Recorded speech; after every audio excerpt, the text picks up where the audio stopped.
कुछ मौसम की अगर बात कर लें तो मुल्क भर में मौसम जो है अपने रंग बदल चुका है। और जहां हम देख रहे हैं कि शिमाल की जानिब जो है वो बारिशें जो हैं वो इस वक्त हो रही हैं। और बालाई पंजाब है, इस्लामाबाद है, पिंडी, खैबर पख्तूनख्वा, कश्मीर, गिलगित बल्तिस्तान, यहाँ पे बारिशें जो हैं उसका सिलसिला जो है जारी भी है। और बताया जा रहा है कि मज़ीद बारिशें भी होंगी। कराची में गुज़िश्ता रात कुछ लोगों ने कहा कि जी हुई हैं, कुछ लोगों ने कहा नहीं हुई, हल्की फुल्की फुहार। कुछ इलाकों में कल हमने देखा कि फुहार ज़रूर थी, लेकिन टेम्परेचर ओवरऑल देखा जाए कराची में दोपहर के औकात में कभी तेज़ धूप है लेकिन तेज़ हवाएं भी उसके साथ चल रही हैं। और ये कह रहे हैं कि बादलों के साथ आंख मचोली का सिलसिला जारी है, लेकिन वेदर उतना गर्म नहीं है जो कि कराची में आम तौर पर जून में हम एक्सपेक्ट कर रहे होते हैं जब बारिशें बिल्कुल ना हुई हों। लाइक इन कराची हमने देखा है कि मई भी उतना ज़्यादा गर्म नहीं था, जून भी उतना गर्म नहीं है जैसा हम एक्सपेक्ट कर रहे थे। एंड बिसाइड्स इस साल हमने ये देखा कि गर्मियाँ भी हमारे शहर के लिए थोड़ी डिलेड ही रही और पूरे मुल्क में इस वक्त बारिशें हो रही हैं। पीपल आर एक्सपेक्टिंग कि शायद कराची में भी आने वाले दिनों में बारिशें हो जाएंगी। और ये तो आपने मुल्क की मौसम की बात कर ली। मैं चाहूँगा इससे पहले कि हम अपने मेहमान की जानिब जाएं, हम थोड़ा सा मज़ीद डिस्कस करें जो वेनेजुएला में अर्थक्वेक आया है। हम देख रहे हैं कि ये इस वक्त जो सिचुएशन बनी हुई है, जो ठंडे ममालिक थे उनमें टेम्परेचर बहुत ज़्यादा राइज हो चुका है। और गुज़िश्ता रात जो वेनेजुएला में जो ज़लज़ला आया है, एक नहीं डबल इवेंट हुए हैं। 7.2 7.5 मैग्नीट्यूड का ये ज़लज़ला। और अब तक की इत्तलात जो है, मुतज़ाद इत्तलात के मुताबिक कई अफराद हैं जो मलबे तले फंसे हुए हैं। जो दारुल हुकूमत है कराकस, वहाँ पे ज़लज़ला आया है। डेप्थ क्योंकि कम थी इसकी, इसलिए ज़्यादा तबाही भी हुई है। तो हम देख रहे हैं ओवरऑल हमारे मुल्क में, हमारे रीजन में भी और मुख्तलिफ रीजन्स में भी ग्लोबल वार्मिंग, क्लाइमेट चेंज किस तरीके से वेदर पे इम्पैक्ट डालता हुआ चल रहा है। हम इसी पे ज़रा अब बात कर लेते हैं। हमारे साथ मौजूद डॉक्टर मोहम्मद अफजाल साहब, आप डायरेक्टर जनरल हैं महकमा मौसमियात के। डॉक्टर साहब अस्सलाम वालेकुम और बहुत शुक्रिया आपके वक्त के लिए। We would have love to start a conversation with Pakistani मौसम, लेकिन क्योंकि हमने गुफ्तगू कर ही ली है तो मैं चाहूँगा कि ज़रा हम उस रीजन के, यूरोपियन रीजन हो गया, साउथ अमेरिकन रीजन हो गया, किस तरीके से क्लाइमेट चेंज और ग्लोबल वार्मिंग वहाँ पे अफेक्ट डाल रहा है। हमने देखा गुज़िश्ता 2 दिन में पेरिस से लेकर लंदन तक मौसम गर्म होता गया। लोग जो है वहाँ पे निकले और वाटर बॉडीज़ की जानिब गए अपने आप को कूल ऑफ करने के लिए। कल जो रात इवेंट हुआ वेनेजुएला में, अ डबल इवेंट, एक 7.2 एंड देन 7.5 मैग्नीट्यूड का ये जो ज़लज़ला आया है, मैं चाहूँगा इस पे ज़रा आपसे ज़रूर बात करें कि हम देखते हैं कि एक ज़लज़ला एक बार आता है और उसके बाद आफ्टर शॉक्स होते हैं, लेकिन ये इवेंट अगर आप हमें समझा सकें, 2 बड़े मैग्नीट्यूड के अर्थक्वेक और उसके बाद इनकी डेप्थ में कमी, ये क्या जाहिर करती है? Was it some other than natural phenomenon या क्या चीज़ थी ये?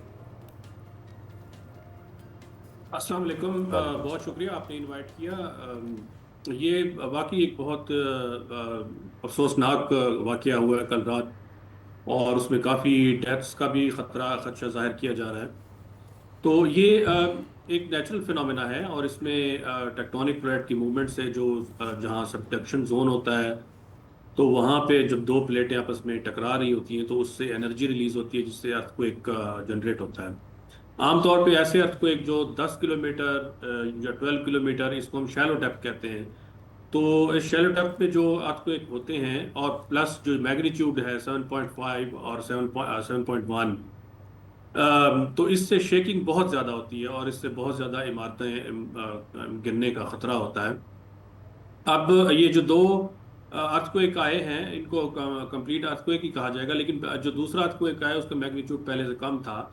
दैट मीन्स ये उसी जगह पर ही एक्चुअली उसी एपिसेंटर पर रही और उसी प्लेट की मूवमेंट की ही वजह से आया, और इसका आफ्टर शॉक्स हैं वो भी मजीद भी आएंगे।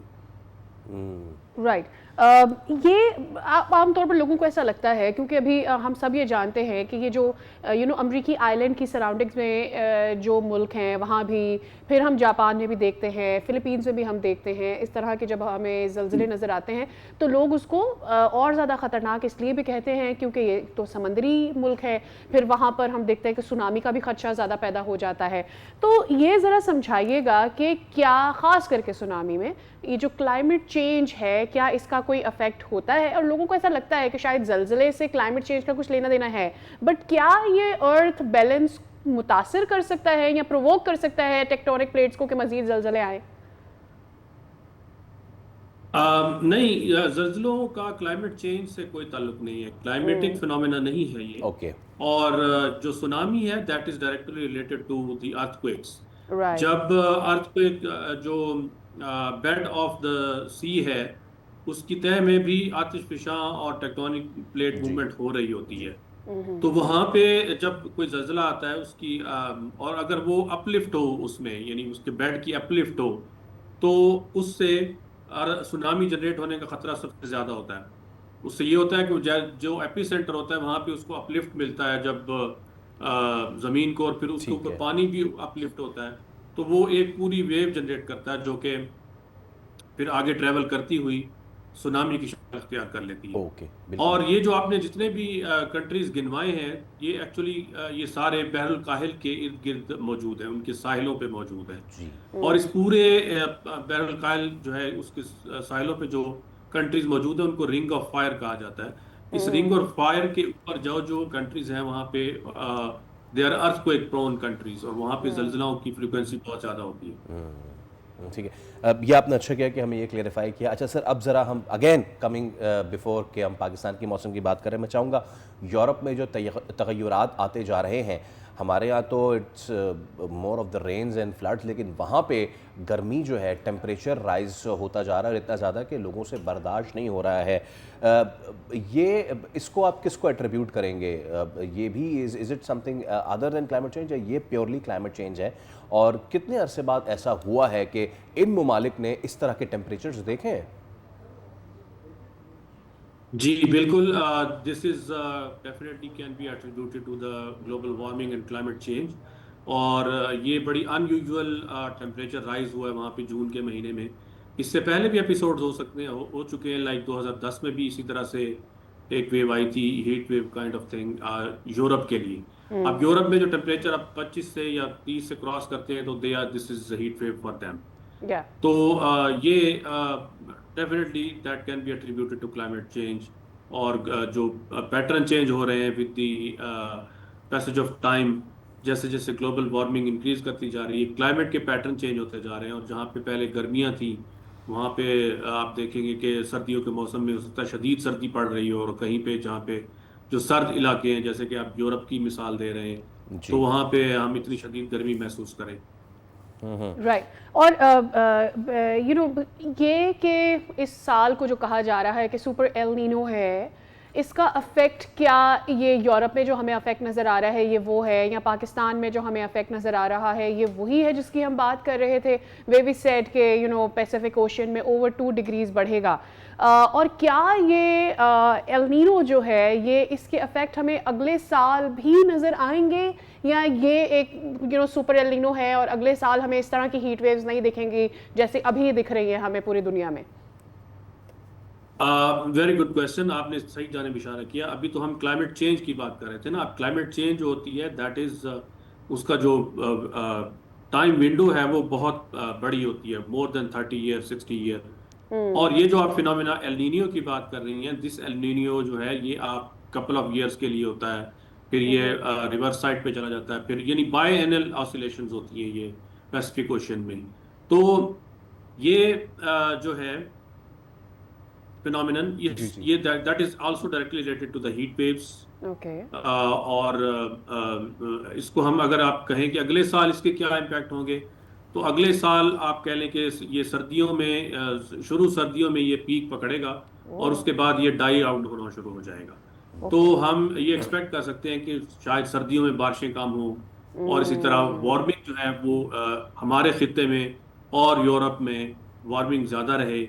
जैसे कि अभी जो और बारिशें जो है वो सप्रेस हो जाती हैं इस एल नीनियो के फेज में, जब ये पॉजिटिव फेज में होता है, Right. वार्मिंग फेज में But होता है। does that mean floods? Does that mean floods in winters in Pakistan as well? Because हमारा एक huge glacial layer है। नहीं मैडम, ये Okay. विंटर में फ्लड्स नहीं होंगे। Okay. फ्लड सीजन हमारा गर्मियों में ही होता है। Alright. और इस दफा जो है हम एक्सपेक्ट कर रहे हैं कि because of the presence of L Niño और उसके इफेक्ट की वजह से साउथ एशिया की जो मानसून, समर मानसून है, वो वीक हो जाती है। ओके। जैसे कि अभी इंडिया की एक रिपोर्ट आई है जिसमें उन्होंने कहा है कि जून जो है, कई सालों के बाद जो है ना, जून ड्राइएस्ट जून था, इसमें बिल्कुल ही बारिश नहीं हुई वहाँ पे। अगरचे हमारी तरफ हो जाती हैं, क्योंकि हमारी तरफ जो वेस्टर्न डिस्टरबेंसेस हैं वो भी आती रहती हैं, तो वो इसलिए बारिशें हमारे एक्सट्रीम नॉर्थ में या northern half of the country में आती रहती हैं। डॉक्टर साहब, इसका मतलब क्या हम तो ये लें कि हमारे खित्ते में इस बार जो बारिशें हैं वो ज़्यादा होनी है, कम होनी है? क्योंकि आई रिमेंबर पिछले साल जो डेडली फ्लड्स आए थे, तो पिछले साल तो हमारी मिनिस्ट्रीज़ ने ये तक कहा था कि जनाब 20% ज़्यादा सैलाब आएंगे इस साल, लेकिन हम ये क्या एक्सपेक्ट करें कि बारिशें कम होंगी, उससे कम फ्लड्स होंगे, या फिर क्या सिचुएशन बनेगी? जो 20% अबव नॉर्मल कहा था, मुझे एग्जैक्टली आई मीन याद है, that was not PMD, another organisation जी सेड जी जी दैट। जी जी जी। तो हम तो शुरू से ये कह रहे हैं कि एल नीनो की वजह से बारिशें सप्रेस होंगी, मानसून अच्छा, की सही। मामूल से कम होंगी। और हमारी जो फोरकास्ट हमारे वेब पेज पे अपलोड होती है, सीजन फोरकास्ट, मंथली फोरकास्ट, उसमें भी हमने यही कहा है। और अभी हमने ये 9 जून को हमने एक सेमिनार भी किया था इस्लामाबाद, डिफरेंट स्टेक होल्डर्स को बुलाया था, और उसमें भी हमने मीडिया के साथ अपनी फोरकास्ट शेयर की। तो कहने का मकसद ये है कि जब एल नीनो होता है तो उस सूरत में साउथ एशियन रेनफॉल कम हो जाती है। ओके। और जो आप कह लें कि अब इसमें कम होने का मतलब ये नहीं है कि फ्लडिंग नहीं हो सकती या एक्सट्रीम रेनफॉल इवेंट नहीं हो सकते। एक दो एक्सट्रीम रेनफॉल इवेंट्स हो सकते हैं आइसोलेटेड प्लेसेस पर। और इसके अलावा फ्लड्स जो है वो जो स्नो मेल्ट की वजह से, क्योंकि वार्मिंग है और यस, बारिशें भी कम है, तो एब्सोल्युटली। इसलिए स्नो मेल्ट और ग्लेशियर मेल्ट की वजह से जो दरियाओं में पानी आएगा, उसकी वजह से राइट, इसमें राइट, बहाव में राइट। इजाफा हो इसको सकता थोड़ा है। और वाज़ेह कर दें, लोगों को ऐसा लगता है बारिशें होंगी तो सैलाब होगा, लेकिन बारिशें नहीं होंगी, हीट ज़्यादा होगी, आपकी ग्लेशियर वो भी लेयर हो सकता है। पिघलेगी, तो भी फ्लड्स आएंगे। Exactly, right. अब ज़रा हमें ये बिल्कुल आपने सही फरमाया। राइट, अब हमें ज़रा बता दें कि ये अगले जो दिन हैं, यानी 2 दिन, आज के दिन से लेकर 9 मुहर्रम, 10 मुहर्रम, जुलूस होते हैं, लोग अपने घरों से भी निकलते हैं, ऐसे में क्या टेम्परेचर्स हम एक्सपेक्ट करें? चाहे फिर वो हमारा नॉर्दर्न एरिया है, हमारा पंजाब है, सिंध है, क्या सूरत हाल रहने वाली है? जी मैडम, आज और कल, यानी आज 9 मुहर्रम है, कल 10 मुहर्रम है, तो कल तक जो है हमारा हमारा जो रीजन है, सुको Sulaiman range, north east Balochistan, Dera Ghazi Khan, और इसी तरह अगर यहाँ पे जो है बारिश होगी मज़ीद, और ये सिलसिला जो है आगे ईस्ट की तरफ मूव करके तो मुल्तान और बहावलपुर तक भी जा सकता है आज और कल। और इसी तरह साउथ जो हमारा है, सिंध है, वहाँ पे भी आइसोलेटेड प्लेसेस पे बारिशें हो सकती हैं आज और कल। उसके बाद जो है वो टेम्परेचर राइज होंगे, लेकिन जो फिर अगला जुलाई का फर्स्ट वीक आएगा, उसमें एक अच्छा सिस्टम आएगा जिससे कि बारिशें मजीद होंगी। लेकिन आज और कल जो है ना ये बारिशें होंगी। उसके बाद फिर अच्छा, जो बाकी जो मुल्क के हिस्से हैं वहाँ पे ये पार्टली क्लाउडी रहेगी, ठीक है। ऑल और राइट। टेम्परेचर जो है वो 40 से 42 की रेंज में रहेंगे साउथ में। और अगर आप यानी सिंध में, बलूचिस्तान में, साउथ पंजाब में, और जो मशरकी आपके लिए शुमाली पंजाब और पोठवार का खित्ता और इस्लामाबाद और इससे ऊपर, यहाँ पे आप कह रहे हैं कि 38 टू 39 की रेंज में रहेंगे टेम्परेचर। बिल्कुल ठीक है, बहुत शुक्रिया डॉक्टर मोहम्मद अफजाल साहब, हमारे साथ आप मौजूद थे, तफसील से जो मौसमी तगय्युरात होते जा रहे हैं उसके हवाले से हमें अपडेट किया है। सब्सक्राइब करें और बेल दबाएं ताकि कोई खबर रह न जाए।